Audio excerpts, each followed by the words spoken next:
49 fertility centre మీకు అందిస్తుంది కేవలం 899 రూపాయలకి ఫర్టిలిటీ అసెస్మెంట్ ప్యాకేజ్. హైదరాబాద్ నుంచి తిరుపతి వెళ్లే ప్రయాణికులకు దక్షిణ మధ్య రైల్వే ఓ గుడ్ న్యూస్ చెప్పింది. ఈ మార్గంలో ప్రయాణికుల రద్దీ అంతకంతకు పెరుగుతున్న నేపథ్యంలో రేపు ఓ ప్రత్యేక రైలు నడుపుతోంది. ప్రయాణికుల రద్దీ నేపథ్యంలో ఇలా ప్రత్యేక రైలు నడుపుతున్నట్లు దక్షిణ మధ్య రైల్వే ప్రకటించింది.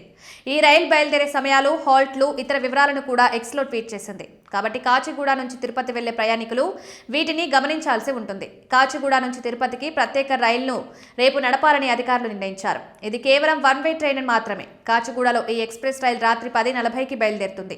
మరుసటి రోజు ఉదయం 10 గంటలకు తిరుపతి చేరుకుంటుంది. ఈ రైలుకు ఉందానగర్, షాద్ నగర్, జడ్చర్ల, మహబూబ్ నగర్, వనపర్తి రోడ్, గద్వాల్, కర్నూలు సిటీ, డోన్, గుత్తి, తాడిపత్రి, ఎర్రగుంట్ల, కడప, ఒంటిమిట్ట, రాజంపేట, రేణిగుంట స్టేషన్లలో హాల్ట్లు ఇచ్చారు.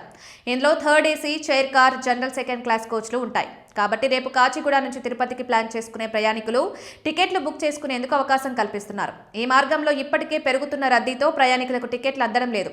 దీంతో ఈ ప్రత్యేక రైలును కేవలం ఒకవైపుకే నడుపుతున్నారు. తిరుపతి నుంచి తిరుగు ప్రయాణంలో మాత్రం ప్రస్తుతం బాగానే రైళ్లు అందుబాటులో ఉన్నట్టు తెలుస్తోంది. దీంతో పాటు మరికొన్ని ప్రత్యేక రైళ్లను కూడా వివిధ మార్గాల్లో దక్షిణ మధ్య రైల్వే నడుపుతోంది.